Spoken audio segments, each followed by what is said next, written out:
Hello guys, welcome to HP competitive exam. देखिए, आज के इस वीडियो में हम जीके कवर करेंगे हिमाचल प्रदेश का। जैसा आपको पता है, डेली हमारी क्लास होती है 8 बजे और इसमें हम मिक्स जीके डिस्कस करते थे, लेकिन आज से जो हम सिर्फ और सिर्फ इसमें एचपी का जीके कवर करेंगे। बाकी अदर जो इंडिया का स्टैटिक जीके है और करंट अफेयर का जो पार्ट रहता है आपका, जिस तरह से हमीर बोर्ड एग्जाम कराता है, किस तरह से उसके क्वेश्चन आते हैं, उसी पैटर्न में आपको कराऊंगा। लेकिन उसकी जो है अलग सीरीज हम शुरू करेंगे, अलग टाइम पे उससे जो है मैं करवाऊंगा आपको। लेकिन इसमें सिर्फ और सिर्फ हम हिमाचल जीके कंसिडर करेंगे और इसको मैंने बाइलिंगुअल रखा है, जिनको हिंदी में प्रॉब्लम आ रही थी ताकि वो इंग्लिश में समझ जाए। तो देखिए, फर्स्ट क्वेश्चन की तरफ चलते हैं हम आज। जो भी नए बच्चे जुड़ रहे हैं वो सब्सक्राइब जरूर कर लीजिएगा। 8 बजे डेली जो है, अगर आप तक नोटिफिकेशन नहीं भी पहुंचता है तो जो है 8 बजे आप जरूर एक बार यूट्यूब चैनल चेक कर लीजिएगा, वीडियो आपको जरूर मिलेगी। ये फर्स्ट क्वेश्चन क्या कह रहा है हमारा आज का, हिमाचल के पठियार और कन्हार में किस तरह के शिलालेख मिले हैं। What type of inscriptions have been found in Himachal, Pathiyar and Kanhar. तो यह है आपका ऑप्शन नंबर फर्स्ट, यानी स्टोन। पत्थर के शिलालेख पाए गए हैं कहाँ पे, पठियार एंड कन्हार में। क्वेश्चन का लेवल किस तरह से रहेगा, क्वेश्चन क्या पूछता है एग्जामिनर, वो भी मैं आपको कराता हूँ। तो देखिए, पठियार और कन्हार पहले तो आपसे जो है एग्जामिनर डायरेक्टली पूछ सकता है ये है कहाँ पे, कौन सी डिस्ट्रिक्ट के अंदर है। तो आपको याद करना है कांगड़ा के अंदर, किस डिस्ट्रिक्ट से संबंधित है, इस तरह से भी एग्जामिनर बना सकता है क्वेश्चन। कांगड़ा से है। शिलालेख में देखिए, शिला जो है, शिला का मतलब होता है पत्थर। शिला का खुद ही मतलब क्या होता है, पत्थर, प्लस लेख क्या हो गया आपका, शिलालेख, यानी पत्थर पे लिखना शिलालेख कहलाता है। अभी क्वेश्चन क्या पूछता है एग्जामिनर, स्टडी ऑफ इंस्क्रिप्शंस क्या कहलाता है, एपिग्राफी। एपिग्राफी ऐसे भी एग्जामिनर पूछता है, या तो आपका इंग्लिश में भी पूछ लेता है कि स्टडी ऑफ इंस्क्रिप्शंस किसे कहते हैं, वन वर्ड सब्स्टिट्यूशन में पूछ लेगा आपसे। शिलालेखों का अध्ययन, इसे हम कहते हैं एपिग्राफी। तो पत्थरों पे लिखने की एक कला होती है और इसकी बहुत सारी लिपियां होती है, ठीक है। अशोका ने अपनी लिपि में लिखे थे, बौद्ध ने अपनी लिपि में लिखे थे, और जो पठियार और कुनिहार में मिले हैं, इनकी लिपि जहां तक मैंने पढ़ा है, इसकी दो लिपियां थी, ब्राह्मी और खरोष्टी। लेकिन मेनली जो कंसिडर की जाती है वो की जाती है खरोष्टी। देख रहा था एचएस का जो कल एग्जाम हुआ, उसमें दोनों दे रखी थी, तो खरोष्टी पे आप जो है, खरोष्टी बिल्कुल सही हो जाता है यहाँ पे। मेनली जो कंसीडर की जाती है, ठीक है, जिसे ज्यादा प्रेफरेंस दी जाती है। लेकिन आपको साथ के साथ ब्राह्मी भी आपको याद करना है, ये भी लिपि थी इन जो आपकी शिलालेख है इनकी, ठीक है। इसी के साथ हिंदी जो हमारी लैंग्वेज है, उसकी लिपि क्या है, उसकी लिपि है देवनागरी। और पंजाबी, पंजाबी की लिपि क्या है, पंजाबी की लिपि है गुरमुखी। अच्छा, आप बता सकते हैं मुझे कितनी क्लासिकल लैंग्वेजेस है इंडिया की, यानी शास्त्रीय भाषाएं कितनी है भारत की। तो भारत की शास्त्रीय भाषाएं हैं 6 करंट टाइम में, ठीक है। आज डेट कितनी है, 14 सितंबर 2020। तो अब की मैं बात कर रहा हूँ, आज है 6 क्लासिकल लैंग्वेजेस इंडिया की, यानी 6 जो है हमारी शास्त्रीय भाषाएं हैं। अच्छा, टोटल भाषाएं कितनी है भारत की, टोटल भाषाएं हैं 22। टोटल जो कॉन्स्टिट्यूशन में हमारे भाषाएं हैं, यानी संविधान में भाषाएं हैं, वो कितनी है, वो है 22। नेक्स्ट देखिएगा, नेक्स्ट क्वेश्चन क्या कह रहा है हमारा, निम्न में से कौन सी छावनी हिमाचल में नहीं आती है। आर्मी कंटोनमेंट बोर्ड जो है कौन सा, वो हिमाचल प्रदेश का नहीं है। तो ये आपका रामगढ़ बिल्कुल करेक्ट आंसर हो जाएगा, ऑप्शन नंबर डी। यहाँ पे ऑप्शन नंबर डी हमारा बिल्कुल सही आंसर हो जाएगा। ये जो छावनी परिषद होते हैं, यानी कंटोनमेंट बोर्ड होते हैं, ये आपके किस मंत्रालय के अधीन आते हैं, ये मिनिस्ट्री ऑफ आपके डिफेंस के अंडर आते हैं, रक्षा मंत्रालय के अधीन आते हैं। और अभी करंट टाइम में हमारे जो रक्षा मंत्री है, उनका नाम है राजनाथ सिंह। राजनाथ सिंह हमारे करंट टाइम में रक्षा मंत्री है। और हिमाचल प्रदेश में 7 जो है छावनियां हैं, 7 जो है छावनी परिषद है हिमाचल प्रदेश में। ओल्डेस्ट कौन सी है, तो सुबाथू। ओल्डेस्ट जो है वो सुबाथू है, 1815 में बनी थी। नेक्स्ट देखते हैं हम, नेक्स्ट क्वेश्चन क्या कह रहा है, the Himalayan district of Kullu, Lahaul and Spiti के लेखक कौन है। Who is the writer of Himalayan district of Kullu, Lahaul and Spiti. तो ये बुक किसके द्वारा लिखी गई है, ये बुक लिखी है AFP हार्डकोर्ट ने, यानी ऑप्शन नंबर सी यहाँ पे हमारा बिल्कुल करेक्ट आंसर हो जाए। शांता कुमार ने भी बहुत सारी बुक्स लिखी है, कि जो मोस्ट फेमस बुक है जिसे एग्जामिनर पूछता है वो कौन सी है, उसका नाम है पहाड़ बेगाने नहीं होंगे। पहाड़ बेगाने नहीं होंगे, रिटन बाय शांता कुमार। और वहीं पे अगर हम बात करें शर्व नेगी की, तो शर्व नेगी ने जो बुक लिखी है उसका नाम क्या है, उसका नाम है डोडरा कवार। डोडरा वो कवार है कहाँ पे आपका, तो शिमला डिस्ट्रिक्ट में, ठीक है। इसके जो है इन्होंने पुस्तक लिखी है, इसका नाम है डोडरा कवार, सर्वनेगी द्वारा। और जेसी फ्रेंच ने कौन सी पुस्तक लिखी है, इन्होंने लिखी है संसार Chand of Kangra. Sansar Chand of Kangra is written by J C French. अच्छा, अब मैं आपको 2020 की मोस्ट इंपोर्टेंट बुक्स करा देता हूँ, सिर्फ टॉप 5 कराऊंगा आपको। सिर्फ 5 बुक्स कराऊंगा जो भारत में जो है अभी लॉन्च हुई है 2020 में और जिनसे एग्जामिनर क्वेश्चन पूछ सकता है। तो फर्स्ट बुक है कर्मयोद्धा ग्रंथ। कर्मयोद्धा ग्रंथ किसके ऊपर लिखी गई, या तो ऐसे पूछेगा या इसका विमोचन जो है इसे लॉन्च किसने किया। तो कर्मयोद्धा ग्रंथ जो है ये लिखी गई है प्रधानमंत्री नरेंद्र मोदी के ऊपर, लेकिन अगर आपसे एग्जामिनर पूछे इसे लॉन्च किसने किया तो ये लॉन्च हुई है अमित शाह द्वारा। अमित शाह ने जो है इसका विमोचन किया, जो हमारे अभी करंट टाइप में होम मिनिस्टर है, और हमारे प्रधानमंत्री नरेंद्र मोदी के ऊपर ये लिखी गई है। नाम क्या है, कर्मयोद्धा ग्रंथ। और उसी पे जो है सेकंड बुक आती है winning lessons from my champions life. ठीक है, winning lessons from champions life Viswanathan Anand ने लिखी है, जो कि चेस प्लेयर है भारत के, और पहला राजीव गांधी खेल रत्न अवार्ड भी इन्हें मिला था, मैंने आपको बताया था। तो इनकी बुक का नाम क्या है, winning lessons from champions life. और नेक्स्ट इंपोर्टेंट आ जाती है my life my mission. My life my mission ये किसके द्वारा लिखी गई, ये बुक लिखी है बाबा रामदेव ने। बाबा रामदेव द्वारा बुक लिखी गई, इसका नाम है my life my mission. Third जो बुक है उसका नाम है my encounter in parliament, most important. ठीक है, माई एनकाउंटर इन पार्लियामेंट ये बुक लिखी है भालचंद्र मुंगेकर ने। और वहीं पे अगर हम बात करें बीइंग गांधी ये पुस्तक किसने लिखी, ये लिखी पारो आनंद ने। तो ये इंपॉर्टेंट बुक्स है जो मैंने करवाई आपको, एग्जामिनर पूछ सकता है इनमें से, मोस्ट इंपॉर्टेंट बुक्स है ये।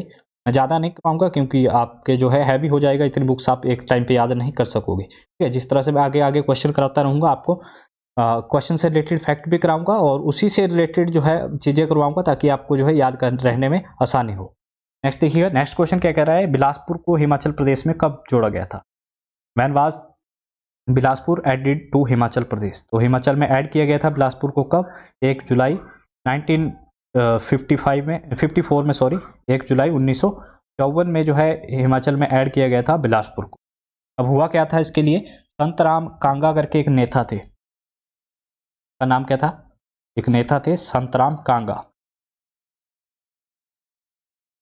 संतराम नेता थे कांगा, तो बिलासपुर के नेता थे। इनके नेतृत्व में एक दल बना था 1952 में। ठीक है, ये जो संगठन था इनका, ये मिला था पंडित जवाहरलाल नेहरू और उनकी जो सिस्टर थी विजय लक्ष्मी पंडित, उनसे मिला था और सिफारिश की थी कि जो बिलासपुर है इसे हिमाचल में इसका विलय किया जाए, इसे ऐड किया जाए हिमाचल प्रदेश में। और पंडित जवाहरलाल नेहरू ने उसे माना था और लोकसभा में घोषणा की थी कि जो 1 जुलाई 1954 है, 1 जुलाई 1954 से बिलासपुर हिमाचल प्रदेश का हिस्सा होगा और हिमाचल प्रदेश में ऐड कर दिया गया आपका बिलासपुर हिमाचल प्रदेश का। अच्छा, जैसे ही जिला ऐड होगा, कभी भी कुछ अन्य डिस्ट्रिक्ट में, जैसे हिमाचल में अन्य जिले आए थे, ठीक है, तो कुछ ना कुछ तो इफेक्ट पड़ेगा हिमाचल प्रदेश पे। तो इफेक्ट क्या पड़ेगा, एक तो वहाँ का जो है पॉपुलेशन में इंक्रीज होगा। ठीक है, पॉपुलेशन भी तो बढ़ेगी क्योंकि वहाँ की जो आबादी होगी वो हिमाचल में काउंट होगी। एरिया जो है वो इंक्रीज होगा और साथ के साथ वहाँ में जैसे ही सुशासन व्यवस्था बनाने के लिए वहाँ पे इलेक्शन भी होंगे। ठीक है, तो वहाँ की सीटें भी बढ़ेगी। तो जैसे आपको पता था पहले हिमाचल का जो एरिया था वो था 27,018। ठीक है, उसके बाद जैसे ही बिलासपुर ऐड किया गया इसमें, तो हमारा जो एरिया हो गया वो हो गया 28,186 वर्ग किलोमीटर। 28,186 वर्ग किलोमीटर एरिया हो गया बिलासपुर ऐड होने के बाद। और वहीं पे जो विधानसभा की सीटें थी, फर्स्ट टाइम जो हमारी विधानसभा की सीटें थी वो थी 36।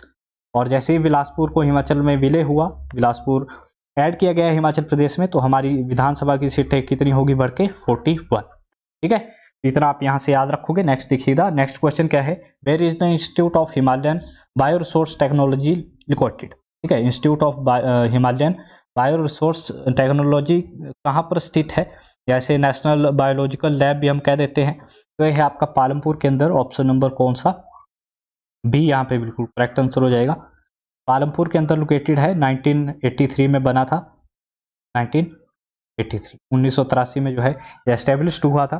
किसके अंतर्गत आता है, तो ये आता है आपका CSIR के अंतर्गत। CSIR आपका स्टैंड करता है किसके लिए, council of scientific and industrial research. ठीक है, council of scientific and industrial research के लिए CIR जो है स्टैंड करता है। इसकी बहुत सारी लैब्स है जो अभी करंट में जो है चर्चा में कौन सी है, तो drug research institute Lucknow. Drug research institute कहाँ पे है, तो यह है लखनऊ उत्तर प्रदेश में, ये आपको याद करना है। और हमारे हिमाचल में कौन सी है, तो IHBT है, यहाँ पे IHBT इसको करके हम लिख देते हैं शॉर्ट में।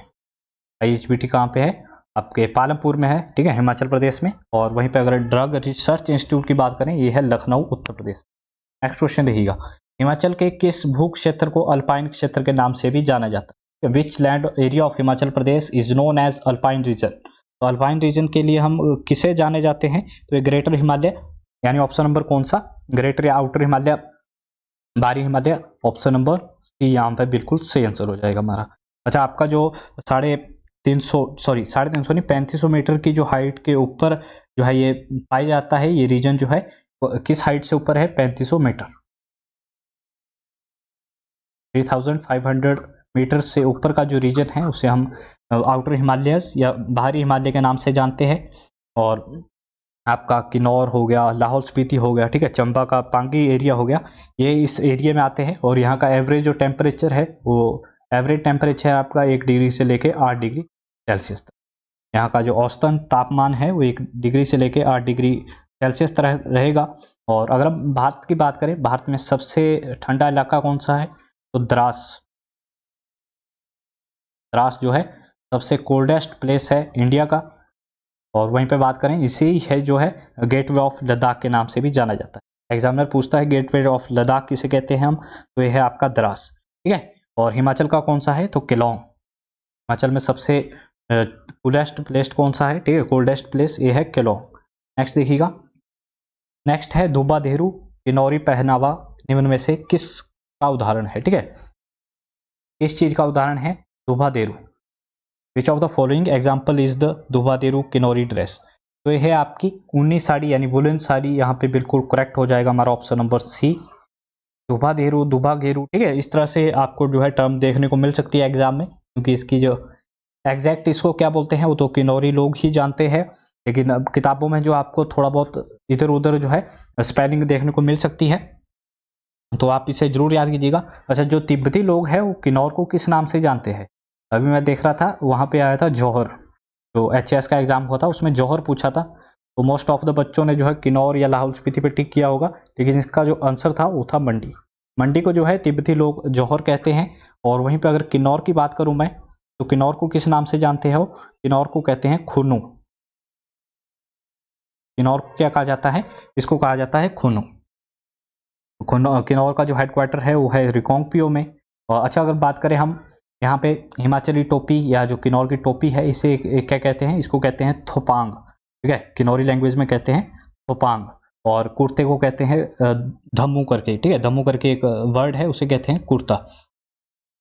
सेकंड डिस्ट्रिक्ट है हिमाचल प्रदेश की एप्पल प्रोडक्शन में। एप्पल प्रोडक्शन में सबसे फर्स्ट पे है शिमला, उसके बाद सेकंड पे आता है किन्नौर एप्पल प्रोडक्शन में। सेब उत्पादन में दूसरे नंबर पर है, पिस्ता उत्पादन पे नंबर 1 है, और यहीं पे जो है अंगूरों के उत्पादन में भी नंबर 1 पे है। हिमाचल प्रदेश में ग्रेप्स की सबसे ज़्यादा प्रोडक्शन कहाँ पे होती है? तो ये आपकी किन्नौर में होती है, और यहीं पे है अंगूरों की भूमि Riba, Riba is located in Kinnaur. तो इतना आपको यहाँ से याद करना है। नेक्स्ट देखते हैं हम। नेक्स्ट क्वेश्चन है, हिमाचल जिलों का पुनर्गठन किस वर्ष किया गया था? तो जो डिस्ट्रिक्ट है उनका रीऑर्गेनाइज कब किया गया था? उन्हें ये किया गया था 1 सितंबर 1972, यानी कौन सा? ऑप्शन नंबर सी हमारा बिल्कुल सही आंसर हो जाएगा। 1 सितंबर 1972 को जो है हमारे जो जिले हैं उनका पुनर्गठन किया गया था। इसमें जो है अन्य जिले ऐड किए गए थे, कांगड़ा से हमीरपुर और ऊना को अलग किया गया था। महासू से जो है आपके शिमला और सोलन बने थे, ठीक है, यानी शिमला से जो है सोलन को बनाया गया था। तो महासू जो डिस्ट्रिक्ट थी उससे भी 2 बने थे, और जो कांगड़ा है आपका उससे हमीरपुर और ऊना बने थे। नेक्स्ट देखते हैं हम। नेक्स्ट है, हिमाचल प्रदेश की सबसे बड़ी सिंचाई परियोजना कौन सी है? ठीक है, लार्जेस्ट इरिगेशन प्रोजेक्ट कौन सा है हिमाचल प्रदेश का? तो यह है शाह नहर, यानी ऑप्शन नंबर फर्स्ट हमारा बिल्कुल सही आंसर हो जाएगा यहाँ पे। शाह नहर जो है ये फर्स्ट हमारा यहाँ पे बिल्कुल सही आंसर हो जाएगा। ये सबसे बड़ी सिंचाई परियोजना है हिमाचल प्रदेश की, लार्जेस्ट इरिगेशन प्रोजेक्ट है। और बात करें किस डिस्ट्रिक्ट के अंदर है, अगर एग्जामिनर पूछते शाह नहर है कहाँ पे, तो कांगड़ा डिस्ट्रिक्ट, कांगड़ा जो हमारा जिला है वहाँ पे है। और लगभग 15,287 हेक्टेयर भूमि को जो है इससे सिंचित किया जाता है, उसको सिंचाई की जाती है। अभी हम भारत पे जो है भारत इंडिया लेवल पे इसकी बात कर लें, तो इंडिया की सबसे लॉन्गेस्ट नहर कौन सी है? लॉन्गेस्ट कनाल ऑफ इंडिया, तो ये है आपकी इंदिरा गांधी, इंदिरा गांधी नहर। एग्जामिनर पूछता है कहाँ पे, ठीक है, है तो वैसे लंबी है, लेकिन राजस्थान में मेन इसे काउंट किया जाता है, तो राजस्थान पे आप टिक कीजिएगा, राजस्थान बिल्कुल करेक्ट आंसर हो जाएगा। इंदिरा गांधी जो है इसका नाम बाद में पड़ा है, ठीक है, पहले इसका नाम सिंपली था राजस्थान नहर या राजस्थान कैनाल, ठीक है, और बाद में इसे जो है 2 नवंबर 1984 में इसका नामकरण क्या कर दिया गया, 2 नवंबर 1984 में इसका नाम जो है चेंज करके कर दिया गया इंदिरा गांधी नहर, और इसकी जो लेंथ है वो है 650 किलोमीटर, 650 किलोमीटर जो है इसकी टोटल लेंथ है। नेक्स्ट क्वेश्चन देखिएगा, ध्वनि प्रदूषण को कम करने के लिए हिमाचल प्रदेश सरकार ने हॉर्न नॉट ओके अभियान चलाया था, तो ये कहाँ पे चला था, हॉर्न नॉट ओके, ठीक है, डोंट हॉन्क, तो ये अभियान चला था ताकि जो आपका ध्वनि पोल्यूशन है, नॉइज पोल्यूशन है, उसको रिड्यूस किया जाए। ये कैंपेन चला था आपका शिमला और मनाली, यानी बोथ ऑप्शन बिल्कुल will be correct. Option number कौन सा हमारा, डी यहाँ पे बिल्कुल सही आंसर हो जाएगा, ए एंड बी करेक्ट, ए और बी दोनों यहाँ पे करेक्ट है। शिमला प्लस मनाली में ये जो है आपका जो एक कैंपेन था जिसका नाम था हॉर्न नॉट ओके, ये चलाया गया था। इसी समय हिमाचल गवर्नमेंट ने एक एप्लीकेशन लॉन्च की थी जिसका नाम था शोर नहीं, शोर नहीं, तो शोर नहीं जो ऐप थी, इसमें आप कंप्लेन कर सकते थे अगर आपके जो आसपास ज़्यादा जो है ध्वनि प्रदूषण हो रहा है, नॉइज पोल्यूशन अगर ज़्यादा हो रहा है, तो आप इसमें जो है डिटेल आई थिंक इसमें डिटेक्ट भी करते थे किस तरह से जो है शोर का लेवल है आपके आसपास, और तब जो आप कंप्लेंट कर सकते हैं। मैंने यूज़ नहीं किया है, मैं इसके बारे में कन्फर्म नहीं हूँ, लेकिन एक हिमाचल गवर्नमेंट ने इसे जो है लॉन्च किया था। अच्छा, अगर हम वहीं पे बात करें, मैं आपको हमेशा बताता हूँ WHO जो है हमारा वर्ल्ड हेल्थ ऑर्गेनाइजेशन, उसने कुछ एक पैरामीटर दे रखे हैं, उसके मुताबिक 45 डेसिबल की जो आवाज़ है वो जो है बिल्कुल सही है, एक्सीलेंट है हमारे सुनने के लिए, लेकिन 45 डेसिबल के ऊपर की जो आवाज़ है वो हानिकारक हो सकती है, हमारे लिए हानिकारक हो सकती है। लेकिन इंडिया के जो पैरामीटर है उसके अनुसार 60 डेसिबल की जो वायु है, सॉरी ध्वनि है, उसे जो है शोर काउंट किया गया है। अगर 60 डेसिबल से ऊपर की ध्वनि है उसे हम शोर काउंट करते हैं, लेकिन WHO के पैरामीटर के हिसाब से 45 डेसिबल के ऊपर। अब डेसिबल क्या होता है, तो डेसिबल जो है बेसिकली यूनिट है किसको नापने का, ध्वनि को मापने का। डेसिबल का डेसी का मतलब ही होता है 10वां भाग, तो बेल जो है बेसिकली मेन यूनिट है ध्वनि को मापने का, लेकिन जो है बड़ा यूनिट है, तो इसका जो छोटा भाग है उसे कहते हैं हम डेसिबल, इसीलिए डी छोटा लिखा जाता है, ठीक है। बी आपने देखा होगा बड़ा लिखा जाता है, डी आगे छोटा होता है, क्योंकि डी जो है उसका 10th पार्ट है, ये 10वां भाग है बेल का, तो इसे हम डेसिबल से नापते हैं। तो इतनी जानकारी आप यहाँ से मिल जाती है, और इस जो आपके मेंस के लिए भी काफ़ी इंपॉर्टेंट है। अगर आपका जो है किसी एग्जाम का मेन है उसमें भी जो है इस तरह से क्वेश्चन बनता है, ठीक है, तो उसमें भी आप लिख सकते हैं। और सुप्रीम कोर्ट जो है उसने भी बैन किया है, supreme court of India had band playing of music after 10 PM, ठीक है, लाउड स्पीकर जो है वो 10 बजे के बाद नहीं चलेंगे, इस तरह से सुप्रीम कोर्ट ने कहा था। और साथ के साथ जो हमारी NGT है, नेशनल ग्रीन ट्रिब्यूनल है, वो भी काफ़ी जो है कदम उठा रहा है ताकि ध्वनि प्रदूषण को कम किया जाए। नेक्स्ट देखते हैं हम, नेक्स्ट क्वेश्चन है, त्रिघर्त 2 भागों में बंट गया था, जिनमें से एक नगरकोट था, दूसरे का नाम क्या था, ठीक है, यहाँ पे ऑप्शन नहीं है, आई थिंक क्वेश्चन जो है मिसप्रिंट है।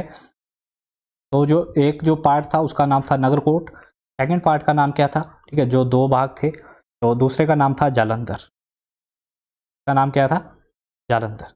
त्रिघर्ता जो थी, इसका जो फाउंडर था, यानी त्रिघर्त जो जनपद था हमारा, इसकी स्थापना किसने की थी, तो भूमिचंद ने।